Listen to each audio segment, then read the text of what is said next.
Lors de la guerre de 15 ans de 1931 en Chine, un grand nombre de violences furent commises par les soldats japonais envers la population. Durant cette période se déroula notamment en 1937, dans l'ancienne capitale chinoise, la guerre de Nanjing, qui fut baptisée en massacre de Nanjing ou encore viol de Nanjing. Cette appellation lui fut conférée car les soldats japonais ne respectèrent pas les lois fondamentales de la guerre, massacrant les prisonniers de guerre qui, suite à leur reddition, auraient dû cesser d'être considérés comme des combattants.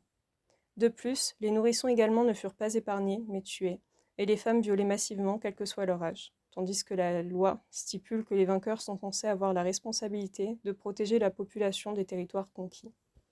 Dû à ces actes commis, étant des crimes contre l'humanité, le gouvernement japonais décida donc de mettre en place des établissements avec des femmes dites de réconfort, afin d'éviter une récidive de ce massacre et les conséquences de ce crime. Nous allons ainsi nous pencher sur le moyen utilisé par le gouvernement japonais pour tenter de réprimer les pulsions de ses soldats suite au massacre de Nanjing pour échapper aux conséquences d'un crime contre l'humanité. Pour ce faire, nous allons ainsi nous intéresser à ces établissements dits de réconfort en étudiant dans un premier temps leur mise en place et caractéristiques, avant de s'intéresser à la condition des femmes raflées et utilisées dans ces endroits.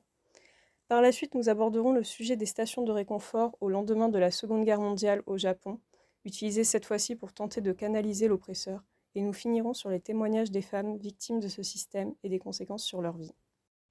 Je vais donc maintenant vous parler de la mise en place de ces centres. Dans un contexte de guerre, le gouvernement japonais, en accord avec les autorités militaires, a tenté de contrôler les pulsions sexuelles de ses soldats, afin de prévenir de la propagation des maladies sexuellement transmissibles, en mettant en place un système de maisons closes. Ces établissements, appelés stations de réconfort, étaient peuplés de femmes venues de divers pays comme la Corée, la Chine, le Japon, mais aussi les Pays-Bas, la Malaisie ou encore les Philippines.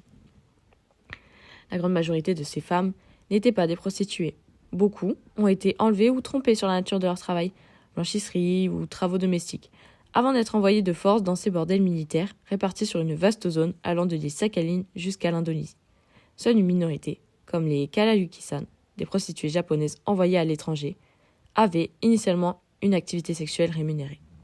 Ce système de femmes de réconfort, ou yanfeu en japonais, a été mis en place pour la première fois en 1938, peu après le massacre de Nankin, en décembre 1937.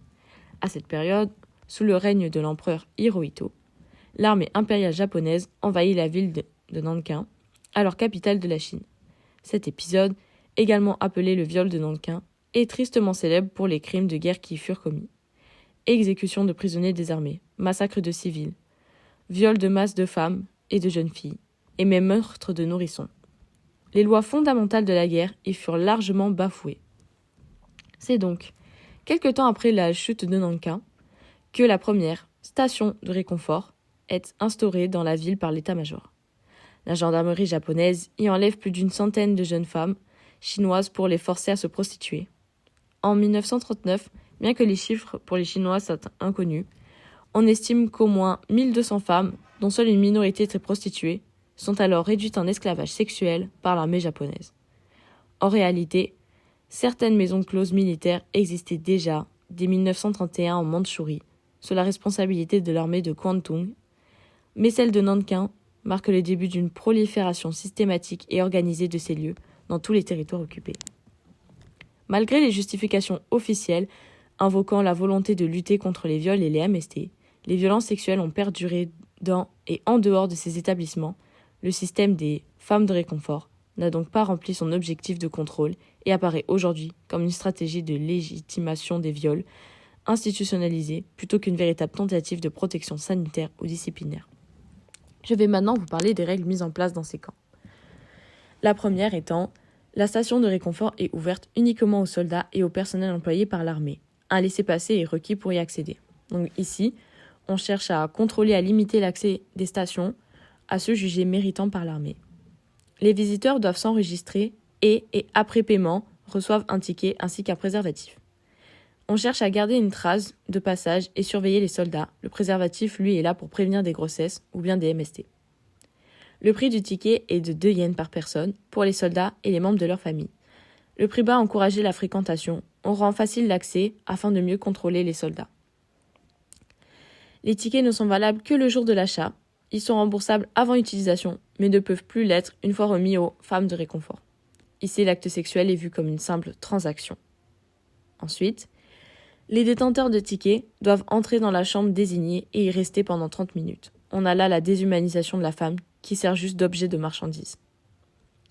Les tickets doivent être mis aux femmes de réconfort en entrant dans la chambre. La remise, ici, fait office de preuve de la transaction, ce qui montre à quel point les femmes sont intégrées dans un système administratif militaire déshumanisé. L'alcool est interdit dans la chambre. On cherche ici à éviter les débordements liés à l'alcool. Il faut quitter la chambre une fois l'acte terminé. Ici, on accentue cette logique de rotation rapide des hommes dans les chambres, qui rend l'acte mécanique et impersonnel. Toute personne ne respectant pas le règlement ou troublant la discipline militaire doit quitter l'établissement. Ici, on voit qu'ils cherchent à protéger la discipline militaire. Les soldats doivent respecter ce système, mais hors de ce cadre, les femmes ne sont pas protégées des abus. Il est interdit de toucher les femmes de réconfort sans utiliser de préservatif. La priorité ici est d'éviter les MST, pas de protéger les femmes. Les heures d'admission. Les soldats de 10h à 17h, caporaux et personnel militaire de 13h à 21h. Même dans ces lieux, la hiérarchie militaire s'impose. Comme établi précédemment, le terme femme de réconfort, yanfeu, désigne les femmes raflées par l'armée impériale japonaise afin de servir de prostituées dans les bordels militaires. Entre 1931 et 1945, c'est près de 200 000 femmes, majoritairement coréennes et chinoises, mais aussi d'autres pays occupés comme l'Indonésie, les Philippines ou encore les Pays-Bas, qui ont été réduites au statut d'esclaves sexuelles. Ces femmes étaient généralement célibataires et bien souvent mineures. Elles étaient transportées dans des camions militaires, mais aussi dans des navires, comme vous pouvez le voir. Le recrutement de ces femmes se basait sur des pratiques esclavagistes, reposant sur la tromperie, l'enlèvement, la coercition, c'est-à-dire qu'elles étaient contraintes, la rafle, ainsi que la chasse à l'être humain. L'armée organisait des faux recrutements, proposant des emplois de serveuses ou d'ouvrières, dans le but de tromper et d'attirer ces jeunes femmes, souvent issues de milieux défavorisés. Elles étaient ensuite emmenées de force aux stations de réconfort. Dans d'autres cas, les femmes étaient tout simplement enlevées chez elles ou dans la rue. Les polices militaires forçaient les chefs de village à regrouper les jeunes femmes afin de les recruter sous peine de représailles. Celles qui décidaient de s'enfuir étaient poursuivies, donnant ainsi lieu à des chasses à l'humain sans merci. Contrairement à ce que l'on pourrait penser, les maisons de réconfort étaient bel et bien réglementées. En effet, l'objectif principal de l'État japonais restait de maintenir la discipline et de ne pas favoriser la propagation de maladies sexuellement transmissibles. Pour ce faire, il a alors mis en place une liste d'obligations visant à réglementer les rapports. Tout d'abord, les stations étaient ouvertes seulement pour les militaires, et ce, de 10h à 17h pour les soldats et de 13h à 21h pour les caporales. L'entrée dans ces maisons était aussi régulée puisque celle-ci n'était accessible qu'avec l'obtention d'un ticket qui coûtait 2 yens, et lors du paiement de ce dernier, un préservatif était donné aux soldats. Le ticket devait ensuite être donné à la femme de réconfort, et le militaire pouvait par la suite rester 30 minutes dans la pièce. Les soldats n'avaient pas le droit de toucher les femmes de réconfort sans préservatif, ni d'amener de l'alcool dans la station. Ces régulations servaient donc pour le gouvernement à contrôler un minimum les activités qui avaient lieu dans ces bordels, pour à la fois offrir une certaine protection aux troupes, des maladies par exemple, mais aussi pour garder une certaine forme de discipline. Mais même avec ces régulations, ces femmes étaient de véritables esclaves sexuels.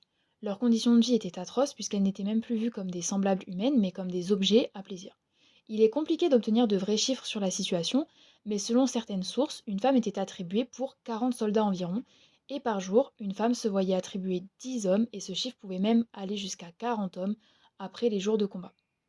Des examens médicaux étaient régulièrement effectués afin de traiter les maladies sexuellement transmissibles, mais aussi pour terminer les éventuelles grossesses, mais les femmes se faisaient aussi abuser par les médecins. Certaines se sont même faites prélever du sang de force pour les troupes qui étaient blessées. Elles étaient à peine nourries et n'avaient pas non plus accès aux toilettes ni à l'hygiène élémentaire. Ces femmes subissaient vraiment des violences graves, aussi bien morales que physiques, et étaient constamment battues lors des rapports sexuels. Celles qui n'obéissaient pas ou tentaient de fuir étaient ensuite soumises à de la torture, et celles qui tentaient de se suicider pour mettre fin au supplice recevaient des menaces de mort sur leur famille. Néanmoins, ces centres de réconfort ne furent pas seulement mis en place pour les soldats japonais. En effet, suite à la défaite japonaise lors de la Seconde Guerre mondiale, Le gouvernement mit en place, le 17 août 1945, c'est-à-dire 2 jours après la défaite, des stations de réconfort destinées aux soldats américains restés sur le sol japonais, connues sous le nom de RAA, Recreation and Amusement Association, en japonais Tokushuyan Shisetsu Kyokai, avec un budget de 100 millions de yens. Dès lors confrontées à la pauvreté de l'après-guerre, de nombreuses ouvrières furent licenciées et pour certaines se retrouvèrent veuves ou orphelines dues aux pertes humaines liées à la guerre. Ainsi, à cause de cette extrême pauvreté, certaines n'eurent pas d'autre choix que de se tourner vers ces établissements pour subvenir à leurs besoins et survivre, vicieusement incitées par le gouvernement japonais. En effet, d'après les récits retrouvés d'une annonce de recrutement passée dans le journal Mainichi le 3 septembre de cette année, il était proposé aux femmes pour ce travail nourriture, vêtements, logement inclus, salaire payé à l'avance et frais de déplacement fournis pour les recrues. Une proposition plus qu'attrayante que peu de personnes dans cette situation pouvaient se permettre de refuser en ces temps, ce qui entraîna le recrutement d'environ 70 000 femmes. Ces établissements ont été mis en place sous prétexte d'être, pour le pays, un rempart sexuel pour protéger les femmes japonaises. En japonais, Okuni no tame ni Nihonjo sei o mamoru sei no bohatai. En effet, tout comme les stations de réconfort ont été mises en place plutôt pour réprimer les pulsions des soldats et éviter d'autres massacres et viols de masse comme cela s'est produit à Nankin, le gouvernement ouvrit ses RAA pour les soldats américains afin d'éviter que la même situation ne se reproduise au Japon, notamment pour que les viols déjà commis par les soldats américains durant la guerre baissent durant l'occupation. Ces centres visent donc à protéger seulement les citoyennes japonaises de classe moyenne et supérieure en occupant l'occupation avec ses services, utilisant la pauvreté et le besoin des femmes les plus démunies qui ne peuvent pas refuser ces offres pour pouvoir survivre. La prostitution existait déjà au Japon depuis le XVIIe siècle, mais avait été plus durement réglementée avec la mise en place en 1872 du système Koshoseido, visant à ficher ces femmes pour l'institutionnaliser et en mettant en place un âge minimal de 18 ans avec l'obligation de l'usage des préservatifs et d'examens médicaux dus aux maladies vénériennes qui se transmettaient. Néanmoins, ces dernières étaient accusées de transmettre des maladies vénériennes, et donc le gouvernement opta plutôt pour ces centres de réconfort, afin d'éviter que ces maladies ne se propagent d'autant plus avec ces pratiques, étant donné que les femmes recrutées dans les RAA étaient des civils et que l'usage de protection était obligatoire. De plus, dans ces centres, l'âge minimum de 18 ans n'était plus respecté pour le recrutement, la moyenne d'âge des travailleuses étant entre 14 et 19 ans. Il est dit que les viols sur la population furent en baisse suite à l'ouverture de ces centres. Néanmoins, les maladies vénériennes s'y propagèrent rapidement, menant à la fermeture des centres quelques mois plus tard, et à une nouvelle augmentation de la violence sexuelle envers les citoyennes. Comme par exemple, suite à la fermeture de l'établissement de Yasura à Yokosuka. Dès 1946, les établissements furent tous fermés par l'administration américaine et les cas de viol recensés sont passés de 40 par jour à 330. Les travailleuses, se retrouvant par conséquent de nouveau démunies, n'eurent pour certaines d'autre choix que de continuer leur activité, seul moyen de revenu, illégalement sur le trottoir. Ces dernières étaient alors vulgairement désignées en japonais comme pan-pan girls ou bien pan-pan. C'est pour cela que le gouvernement japonais mit tout de même en place certaines zones pour réglementer cette activité, zone appelée Akasen, en français quartier rouge, où elle était donc autorisée. Néanmoins, quand bien même ces quartiers furent réglementés par le gouvernement, les femmes pratiquant cette activité n'étaient tout de même pas considérées comme travailleuses, n'étant ainsi pas protégées par la loi de 1947 sur les normes du travail. Par la suite, en 1956, fut mise en place la loi interdisant le travail du sexe dans son ensemble, dont les conséquences se firent sentir pour ces femmes vivant de cette activité, qui se retrouveraient à la rue sans cela. Pour pouvoir survivre, ces dernières choisirent alors de poursuivre cette voie et d'ainsi militer pour que soit reconnu leur métier. Pendant la Seconde Guerre mondiale, des centaines de milliers de femmes à travers l'Asie ont été forcées à devenir des femmes de réconfort, victimes d'un système organisé de violences sexuelles qui a laissé des cicatrices profondes, longtemps ignorées par l'histoire. Leurs témoignages, recueillis depuis les années 1990, révèlent l'horreur de leur calvaire. Kim Bok-dong, une femme coréenne, a été enlevée à l'âge de 14 ans sous prétexte d'un manque de main-d'œuvre dans une usine d'uniformes militaires.